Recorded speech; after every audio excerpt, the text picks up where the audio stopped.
welcome back. It is officially the very best time of the week. If you haven't got one yet, grab yourself your favourite drink, get comfy, because we're talking all about books. So, the month of July was actually a much better reading month than I thought that it was. I don't know why I do this, but towards the end of the month, I always end up having some kind of inevitable slight break or slump when life just gets in the way and I'm not able to read as much. And I always start the month really strong and then I fade out and I feel like I haven't read that many books. But actually, in the month of July, I read a total of 10 books, which is a lot. And here they all are. Honestly, there were some such good ones. Again, it feels like I'm on a roll, but this was another really strong reading month. So let's get into it. Let's start right at the very beginning and I will talk you through all the books I read in July, what I thought, and then at the end we'll get on to talking all about August and all the books I've got on my list for August, because we're already a couple of days into August. I may have already started my August TBR and it's gonna be good. Right, for now, let's reflect on July. So from a stats perspective for July, I read just over 50% of my TBR. I had 8 books on my TBR. I actually read 10, so I read more than I had on my TBR, but I only read just over 50% of the books that I originally had on my TBR. Every single one of the books that I read in the month of July were romance. A few of them were romantasy, so that's a little bit of a different genre, but broadly speaking, it's summer. I'm a romance girly, so what can you expect really? There was really no diversification of genre whatsoever this month. I'm sure my time will come. Okay, let's start from the very beginning of the month with some books that hit so hard. So I started the month with Yours Truly. I ended the very end of June on Part of Your World, and Yours Truly by Abby Jimenez is the second book in the, I think they call it a connected standalone series where all 3 of the books linked. You don't have to read them in order, but you do get mentions of the other characters that you've seen in the previous books, and personally I love when you get mentions of other people's stories that you've already read. So if there's ever a book that I find out that kind of came first as a previous mention, I will always do that. So I read these in order, and I do recommend that you read them in order. You do not have to, but I really recommended it. So Yours Truly, I absolutely loved it. I think for me this was a slight step up from Part of Your World, which I did definitely enjoy. I probably did give this one either 4 stars or maybe 4.25. The male main character in this book suffers quite badly with anxiety, and it was so interesting reading about a male depiction of anxiety. I feel like I have read about female main characters having anxiety in books before, but I thought the depiction of it was so realistically well done. And if you've ever experienced anxiety before, or if you still suffer with it now, it felt so realistic about how frustrating it can be for the person that has anxiety, and how seen you can feel when the right people know how to help you with your anxiety. So I absolutely loved this story. It's between Jacob and Brianna, and it was beautifully done. Loved it. And then next, which we're kind of going in very strong because I think this is my favourite book of the month. I'm pretty confident this is the best book that I read in the entire month, and that is Just for the Summer by Abby Jimenez. This is the 3rd and final book in the connected standalone series, and it was just perfection. If you are an acts of service girl, if you are a woman that like men who go above and beyond, Justin is your guy. It was so fantastic. I laughed, honestly, I did the entire thing. The whole giggling, kicking my feet, squealing out loud. I swooned, I got teary, it was emotional. It was tugged on your heartstrings, but it was so fun, and it was just the perfect summer read. 5 stars, 5 stars, 5 stars. This book was so good. I'm 100% reading this again next summer. I loved it.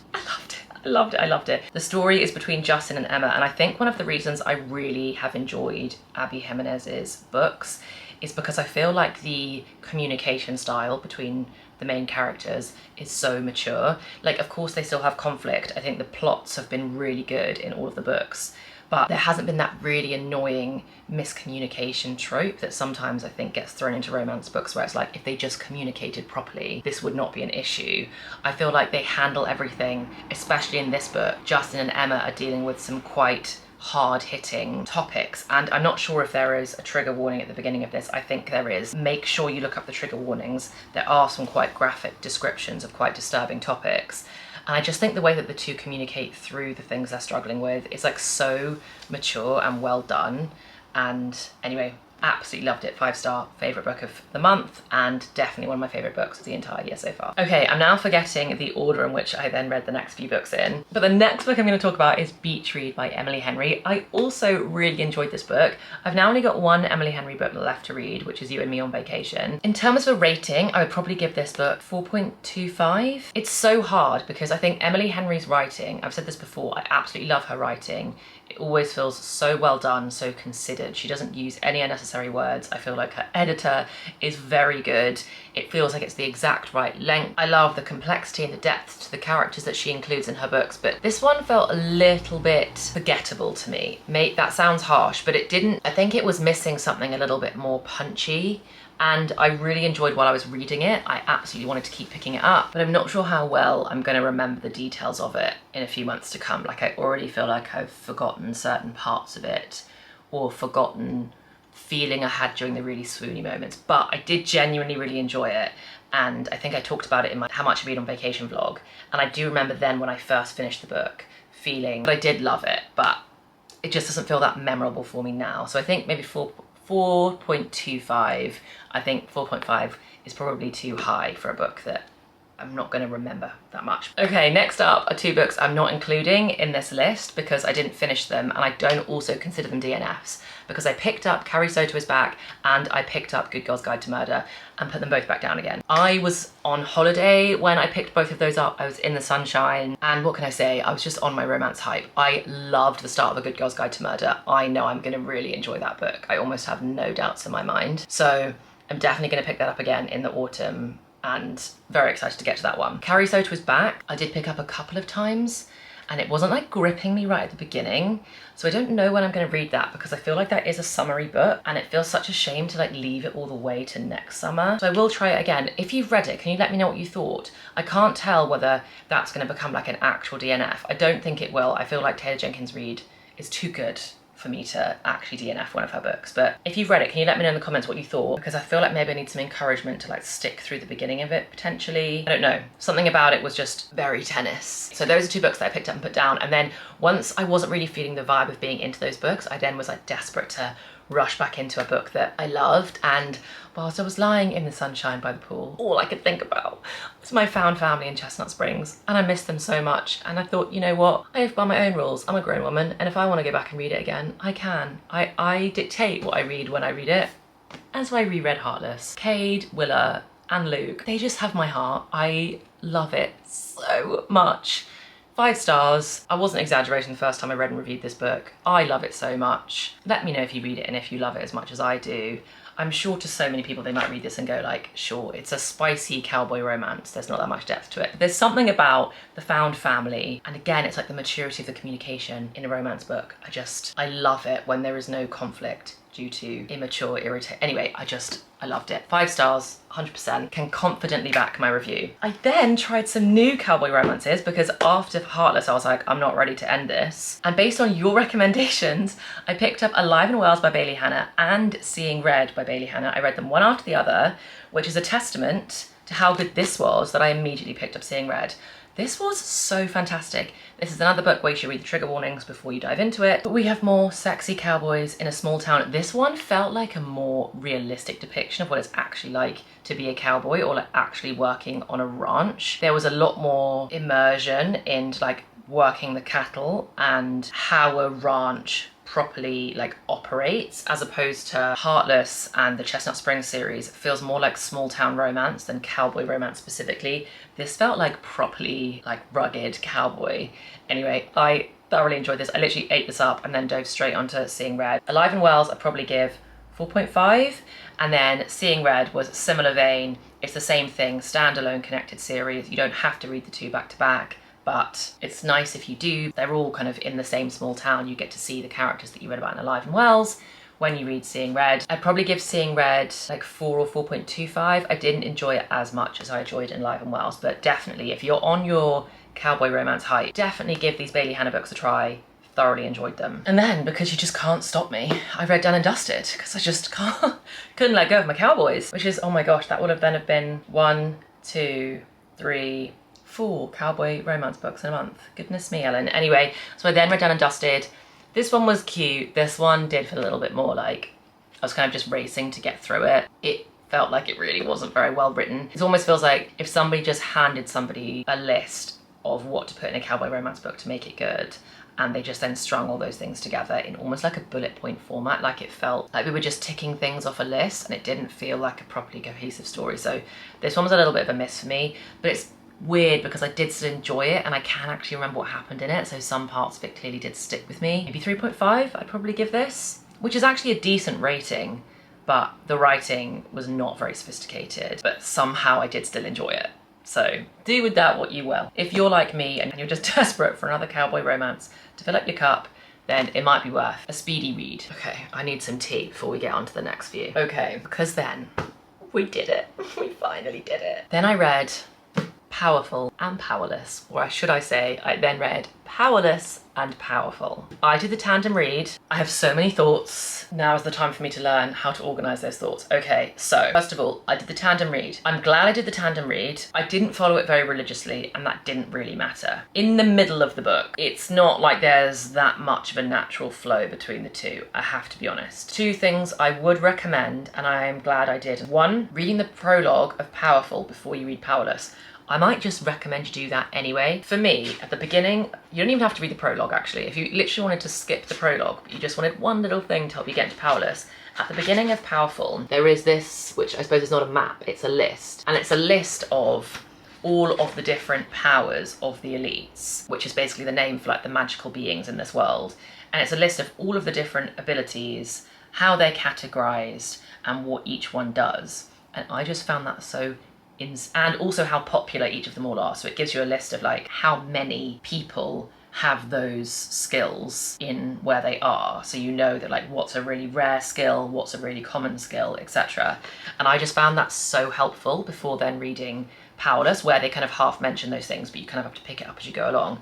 So I really recommend looking at that at the beginning of Powerful, because that doesn't exist at the beginning of Powerless. At the beginning of Powerless, you get a map of the world, but you don't get the list of abilities. And then the second thing that I enjoyed about the tandem was doing the ending together. Now, I don't know how much of a spoiler this is. I hope it is not a spoiler. If you don't want to know anything about these books, just skip ahead a minute, because this is only going to take me 2 seconds to say. But there is sadness in the endings. It is quite heartfelt. I did shed a few tears.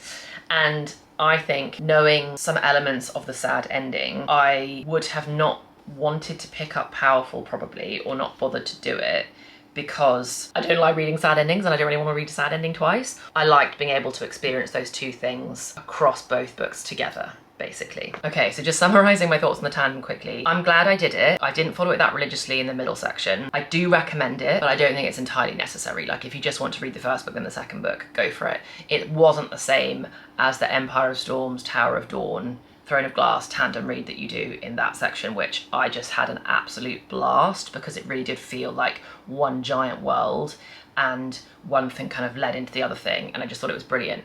This wasn't quite the same experience, to be honest, but the beginning and the ending, tandem reading those sections, I really enjoyed. Okay, now we're going to talk about the two individual books. I'm actually going to do this backwards. I'm going to start talking about Powerful. I loved this book. This is only a short little novella, so it's very small. And if you read Powerless and you're not sure whether to bother with this one, I really would.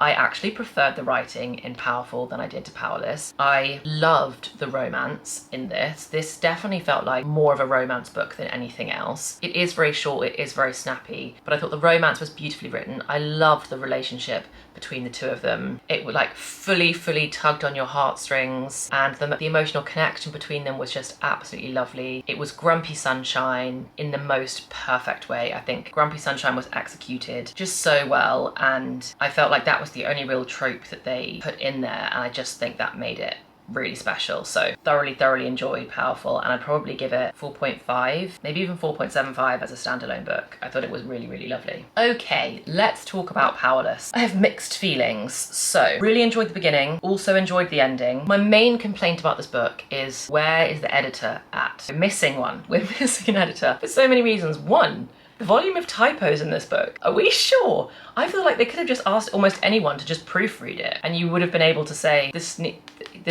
a lot of typos in here that we need to tidy up. So one, that just, I felt a bit flabbergasted. I found one typo and I was like, oh, oops, there's a typo. And then I kept finding more and I was like, sorry? Has nobody proofread this? Two, it's just too long. It's got really, I think the vibe got a little bit repetitive, and I really, really enjoyed the banter between the two of them at the beginning. The way that I was talking about the maturity of relationship in some of the other books that I read this month, this lacks that maturity so hard. It is young love, they are teenagers, it is YA, but I can't help but think maybe I'm being too, what's the word, arrogant, and maybe I wasn't any more mature than them at 17. But I like to believe that maybe I was, and that maybe I could communicate a little bit more efficiently at 17. There was just a lot of that, like, I hate him, when it was like, well, obviously you don't, because you're doing all these things that indicate you do not hate him. And, you know, it's enemies to lovers, but it doesn't really feel that way because you don't really go through like a proper, in my opinion, like sophisticated graduation from enemies to lovers. It felt like they basically liked each other from the very beginning, but pretended to hate each other all the way to the end. And the two things were kind of sat on top of each other as opposed to like a really satisfying evolution from one to the other. So yeah, I enjoyed the beginning, I enjoyed the ending. It needs a bit of an edit. It's too long. It did feel slightly repetitive at times, but I did enjoy it. And when I finished it, I did dive straight onto Reckless. So that has to count for something, right? And then I will definitely talk about Reckless in my August wrap up because I did definitely finish that over the last couple of days in August. But spoiler alert, my thoughts are relatively similar to my thoughts about this one. Just gets a little bit repetitive and needs a bit of an edit. Overall, I would give this, oh, it's so hard to rate this book, I can't even tell you, because I did cry at the end, I did tear up, and I did genuinely enjoy some of the banter, and I think any book that makes me feel like a visceral emotion has to get some points. 3.75? Maybe that's too harsh, maybe 4. Somewhere in that 3.75 to 4 bracket is where this sits for me. I think that's fair. I think to fully edge into the 4 zone, you have to get towards like no notes, you know? I mean, obviously, absolutely no notes is a 5-star, but like, for example, Beach Read to me by Emily Henry, like that's kind of a no-notes book. I absolutely loved it. It just didn't like pack the emotional punch. This, I have like active niggles and criticisms about the book. But anyway, I still really enjoyed it. I think in terms of like a romantasy book, it has lots of great components. I have to be honest, actually, another reason why I'm slightly biased to disliking this book is because, and this is my own fault, I suppose, I haven't read The Red Queen, which is another YA romantasy series, as far as I'm aware. I haven't actually read it, but I read a review on Goodreads, which I shouldn't have read before I started this book, about how aggressive the similarities are between The Red Queen and this. And some of the similarities were kind of insane. Like in The Red Queen, the sister of the female main character is a seamstress. In this, it's her best friend that's like as close as a sister. And, you know, she's a girl that doesn't have any powers, existing in a world with lots of powers. Same thing in The Red Queen, same concept. So I think, therefore, I then struggle with it a little bit because I was like, oh, it feels like very, very, very close to a book that's already been written. This also is very strong Hunger Games vibes. If you enjoyed the Hunger Games, you'll probably like this. But it's very, very similar. So all of the same concepts of there's trials, they compete. The idea is that the contestants die throughout the trials because whether they kill each other or the trials kill them. And there's these grand balls and everybody watches and cheers. And it's kind of like the rich and elite watch the people competing in these trials, and different people kind of like volunteer as tribute from different areas. It's very, very, very similar. So I think if you have seen the Hunger Games or read the Hunger Games, and especially if you've read The Red Queen, you might struggle with this because of those reasons, because it feels like it's just not original enough. Anyway, that's enough rambling about Powerless. I did enjoy it, and I think if you want a romantasy book to enjoy after you've done your ACOTAR, Fourth Wing, Throne of Glass, Crescent City, like those are all the books that I've read, but this definitely strongly fits in the fantasy niche, and I did enjoy the magic. I did enjoy their relationship. Yeah, okay, enough. Okay, so that is it. Those are all of the books that I read in July. Like I said, it was such a good reading month. I realised when I originally showed the pile at the beginning, I did have Reckless in there because in my head, I finished Reckless in July, but I didn't. I actually finished this on like the 2nd of August. And while we're saying that, I actually technically finished these on the 1st of August. I woke up and finished them first thing in the morning, but I was like, but I can't claim that it's the end of the 1st of August and I've already read 2 books. So they've gone into July's reading wrap up instead. But yeah, I definitely can't count Reckless, so I'm now officially removing that from the pile. So actually it was 1, 2, 3, 4, 5, 6, 7, 8, and then I also read Seeing Red. So it was 9 books. I'm only just realising this now.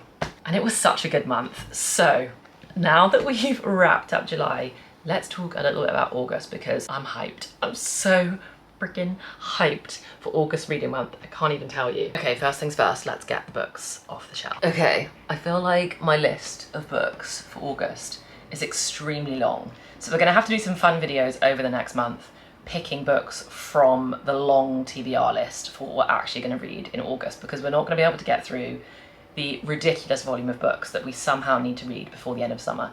In my universe, the 1st of September is the end of summer.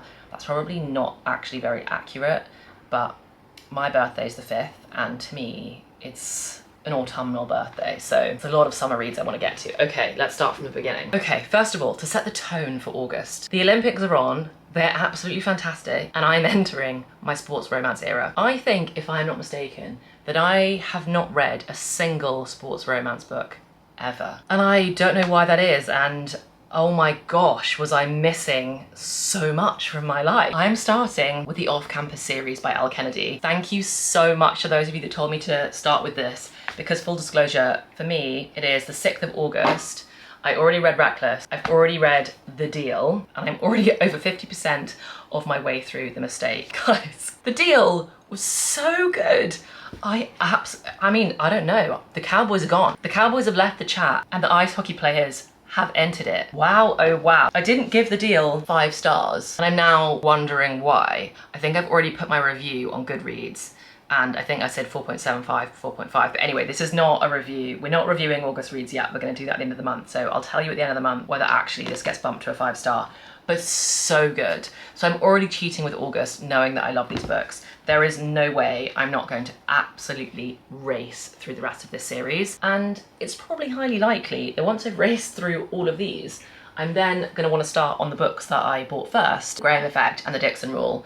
And I still don't know how all these link together, but I'm loving it. I'm loving it. Sports romance is the vibe for August. So I'm going to start with these, which is 1, 2, 3, 4, 5. 5 plus these 2 would be 7. So if I really did read all of those, that'd be dominating the month quite heavily. So we'll see how we go. Like I said, we might have some fun ways to pick out reads for the month of August, but I'm definitely going to start with Elle Kennedy to kick off the month. And then, because I know myself, and because the Olympics are on, although they are not on for that much longer, but because I know myself and it's a sporty summer, I'll then probably keep going with the vibe. And I will head over to Mile High, The Right Move. I haven't got the other books in the series yet. I'll see what I think of these 2 first. But if I'm not mistaken, these 2 are also sports romances. It sounds like we've got hockey with Mile High, and then we've got basketball, it sounds like, for The Right Move. So I'm also really excited to give these a go. They're definitely getting added to the August list. Okay, and then I've got 3 other books which are not sports romances, but I feel like need to be read soon.